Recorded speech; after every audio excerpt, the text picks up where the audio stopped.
What a headshot! What a head! How's it guys, this is Dayvy, FPL, and welcome back to the Fantasy Premier League video here on my channel. Now in this video, I'll be taking you guys through my very own transfer plan for the upcoming blank game week 32. So blank game week 32, not the biggest blank game week in the world, only 2 fixtures have been postponed, but those 2 fixtures include quite a lot of our options. But don't worry, in this transfer plan, I'll be going through all the chip strategy that my own team will be using going into this upcoming blank game week. But first, as you always do in these transfer plan videos, going to take a quick look at game week 31. I know it's still continuing. We have the game tonight, Liverpool versus Leeds. As a Liverpool fan, quite nervous. But if you guys do own a Mo Salah, a Trent, that sort of thing, I think you guys might be in luck. So once you've done the game week 31 team review, see how the team got on, are there any options that are going to stay in our team going into that game week 32 free it. Now I'm going to wrap up this video with kind of discussing the chip strategy. This will be quite integral for those of you guys if you're in a similar situation to myself. Should you free it? Should you not? What are the pros? What are the cons? I'll be going through all that good stuff at the end of the video. If that's something I was interested in, sit back, relax, and let's get straight into it. So going over a quick review of game week 31, you guys can see that we managed to score 59 points, a game week rank of 1.6 million, not too shabby, but unfortunately it was a little bit of a grey arrow of about 3k places. So currently it's going to be green, but I think once the Liverpool game concludes, once Salah's played, once Trent's played, if they get any points basically, I'm pretty sure I'll get a red arrow. So hopefully the red arrow isn't too much and we're still sitting around that 140k mark, but really would have liked this game week to have pushed us a little bit closer to the top 100k. Now in terms of the transfer plan, 1 free transfer and 0.4 million left in the bank, and is that enough to get us a full starting 11 going to blank game week 32? Just wait and see. But let me know in the comments down below how your game week went. If you guys still have Salah and Trent coming up, don't worry, you guys can come back to this video after the game has concluded, and then you guys can drop your updated rank. But in terms of my overall rank, I would probably expect it to be around the 140k mark, 150k mark, depending how many goals Mo Salah does score. Now I'm going to start off on our bench, and it was injury kind of central. Luke Shaw, Rashford. There was a little bit of hope that maybe Luke Shaw did feature on the weekend against Nottingham Forest, as they did keep a clean sheet. That wasn't the case though, wasn't even on the bench, so yet again we are questioning where's Luke Shaw and how bad is his injury. But in terms of Marcus Rashford, was no expectation that he was going to start in game week 31, and that's why he was third on my bench. Then finally, in terms of the defensive rotation, you guys will see when we talk about my own defense, there wasn't too much in terms of what defender to play, as Botman got 1 point, but so did the majority of my starting 11. So overall, it wasn't too great for the clean sheet side of things or the defensive side of things, and I'll update you guys shortly on how my defense did. Now talking about our goalkeepers, let's go over Kepa, and this week I actually made 1 free transfer. It was going to be Ederson in for Raya. Now I know on paper that move looks absolutely terrible after game week 31, Raya ending on 5 points, Kepa getting 6 points, and Ederson only on 3. Now I don't really know what's with this Man City defense. They're not conceding the most XG and still conceding goals though. It might just be Ederson's saving ability. But at least his saving ability did get us an extra point for those 3 saves, so he ended up on 3 points. But hands up, on paper this move obviously wasn't great, but hopefully Ederson can pay off with the majority of doubles coming up for Man City. But if you guys did keep Raya, did keep Kepa, you probably would have been happy, because not many sides actually got clean sheets this week, and those 2 goalkeepers got a lot of save and bonus points. But now heading on to the rest of our defense, I'm going to start off with Henry. I started Henry over Botman because I wanted some coverage from that Brentford defense against Wolves. Now I thought there might be a clean sheet in this one, but I guess that Brentford defense hasn't been that great, and yet again showing proof as Henry only got 1 point. So no attacking returns at the end of the day, so I was quite disappointed, as I was hoping for a little bit from Henry, as we have been quite patient with him. Then next up we have Trippier, but everyone kind of owns Trippier. I think most managers actually went for the double up in the Newcastle defense, so it might have actually been good that they lost the clean sheet. But Trippier yet again not getting us any attacking returns, and has been in quite bad form over the past couple of game weeks, so it might even be time to actually bench him. Then finally Estupiñán not keeping the clean sheet against Chelsea, but I guess that was a little bit of a tougher game, but I still had hope for some attacking returns, as he does like to get forward quite a lot. But that wasn't the case, and like our majority of our fullbacks in our backline, no attacking returns, no defensive returns, they all ended up blanking. But I guess if you guys did manage to keep a defender, that got a clean sheet, or if you have Trent tonight, that's what I was saying, you guys might be in luck by owning Trent, because compared to other defenders, he might actually get a haul. But let's go into the midfield department, and the disappointment continues, especially with the first option, Bukayo Saka with 0 points. So no, he wasn't actually benched or didn't feature in game week 31, he played the full game but missed a penalty. Now what I will say is that if attacker misses a penalty, I don't think it's unlucky, but if we do own that attacker and he misses a penalty, I do consider it to be unlucky. That's just because attackers are meant to kind of convert the chance. The probability of scoring a penalty is always on the side of the shooter, and that's why I was super unhappy when Bukayo Saka missed it. Now yes, Arsenal could have actually won that fixture if he converted that penalty, but I could have got FPL points from that, and that's the bigger thing at the end of the day.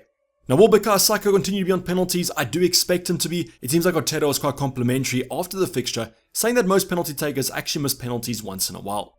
So let's hope that he does stay on penalties because he is in our team, but he's been a very bad hold over the past couple of game weeks. Now, I mentioned this over on Twitter a few days ago, but if you guys didn't have the funds to actually keep Saka and therefore you had to transfer him out for someone like a Maddison, keeping Odegaard in the process, you would have been absolutely smiling because Odegaard got 10 points this week. So yet again, showing that FPL is sometimes a luck game. So if you guys did own Saka, don't be too hard on yourself. But if you guys don't own Saka, we're probably very happy with that performance as his effective ownership is actually quite high within the top ranks. Now, continuing on our disappointment into the midfield kind of duet of Matoma and Solly March, at least March did get an assist as you're probably going to bench him going into the upcoming game week if we transferred Rashford out to Grealish. So March had to match Grealish and he got close enough in my opinion without a transfer, but I would have liked some more points from Matoma as well. But I guess with that Brighton attack, it seems like it's going to be quite split, especially with the forwards. But let's hope that Brighton continue to score goals and hopefully our midfielders get a slice of it. Now, continue on the disappointment, you guys might have been thinking that Game Week 31 sounds absolutely terrible, but don't worry, our forwards did slightly better, but continue the disappointment in the midfield department with Bruno Fernandes. So what to say about Bruno, but the fact that his stats are simply incredible, creating chances, his XA, XG looks pretty strong, he's just not getting us those FPL points. So against Nottingham Forest, he created 2 chances. I think in Game Week 30 he also created a ton of chances, but yesterday he was kind of assisting the assister. So no points for that at the end of the day in FPL, and that's why you guys will see only the 3 points, 1 point for the clean sheet, and no bonus. But still, he's been man of the match for the past couple of games, but man of the match performances don't get you FPL points, and maybe that's where FPL should maybe rearrange their scoring way of things. But another unlucky kind of hold because, as I mentioned, assisting the assister, but I consider this a blank at the end of the day. But finally, going to our forward department, you guys might be wondering where the points came from. Well, the first option was our captain, Erling Haaland, a nice 24 points yet again. He was actually subbed at halftime by Pep Guardiola, so I was a little bit angry at him at the end of the day because I think that Haaland could have got a hattie. But that might be a little bit greedy. We'll take the 24 points. If you guys didn't own Haaland, didn't captain him, I can't really say this was unlucky because he was facing a pretty poor Leicester side. But I guess you guys can be a little bit happy that he was subbed at halftime because the damage could have been even worse. Then our second forward, the star performer of our game week, Ollie Watkins with a massive 16 points. Villa and Ollie Watkins playing great football at the moment. I mean, who would have predicted this massive streak of Ollie Watkins on the scoring sheet? I know I didn't. But to say that Ollie Watkins transfer in for Erling Haaland and the Tony out for Haaland move has worked out would be an understatement. So many points coming from this transfer switch. So I was super happy with that. Ollie Watkins might even be a campsy option going to the upcoming game weeks as he just seems like he can't stop scoring. A player that unfortunately did stop scoring though was going to be Harry Kane against Bournemouth at home. Who would have predicted that Harry Kane would blank against Bournemouth at home? Now, I would have been lucky if you guys did captain Harry Kane because chances are you probably didn't own Haaland, so that was kind of double damage. But I know going to Game Week 31, I was super happy to own Harry Kane as I was expecting a massive haul from him. But he has been super consistent over the prior game week, so I guess we can forgive him a slight bit. But blanking against Bournemouth is pretty bad. But as you guys can see, this is where the points came from, the 59 points total. Still a Liverpool coming up tonight if you guys do own those assets. Let me know where you currently are in the overall ranks. Was it a green arrow, a red arrow, and who'd you have to play tonight? Now before we get on to the actual transfer plan going to the upcoming blank Game Week 32, I want to give you guys the context of how my current team is looking with no transfers made. Now this is super important if you guys are going to do this yourself. If you are deciding between free hitting, not free hitting, I'll be going over some talking points in the selection. So fortunately for you guys, this is going to be a very quick talking point because I don't have that many options playing in blank Game Week 32. I'm going to be going over them quite quickly. So let's start off on our bench, and the entire bench does blank. We've got Kepa, Luke Shaw, Estupinan, and Rashford. So all these players don't have a fixture and therefore are routed to my bench. Now in terms of our goalkeeper department, we don't have a playing goalkeeper for blank Game Week 32. My second goalkeeper is going to be Edison. He has a blank fixture, but at least we do have a defensive department. So 3 defenders in total. We've got Henry, Trippier, and Botman. Now the fixtures on paper aren't that great though. Aston Villa at home, I mean Ollie Watkins is scoring so many goals at the moment, and the Brentford defense has been pretty bad. We then have the Newcastle double up against Spurs at home. Now this might be a clean sheet. I know Newcastle are better at home, but also defensively, they haven't been that great over the past couple of game weeks. But at least we do have a back 3 if we need it in our formation. But continuing to our midfield department, the midfield 4, we only have one option starting, and that's Bukayo Saka and Southampton at home. So good fixture on paper here for Saka, but the rest of the players do blank. Matoma, March, and Fernandes all having a blank game week. So we only have one starting midfielder. Now heading into our forward department, we do have 2 starters. We've got Harry Kane against Newcastle away, then Ollie Watkins against Brentford away. I'm fine with keeping these 2 on a free hit even. But unfortunately, Erling Haaland does blank, so we can't have the front 3 that looks quite nice. So in total, we have 6 options with fixtures for blank game week 32, and you guys could even argue that out of these 6, about half of them have a decent fixture, and I'd probably agree with that. So in terms of the free hit debate, with 1 free transfer and 0.4 in the bank, it looks like I am kind of putting myself in a corner here. That's because of the previous transfers I have kind of conducted. I didn't bring in options that had blank game week 32 fixtures, as my plan was always to use the chip.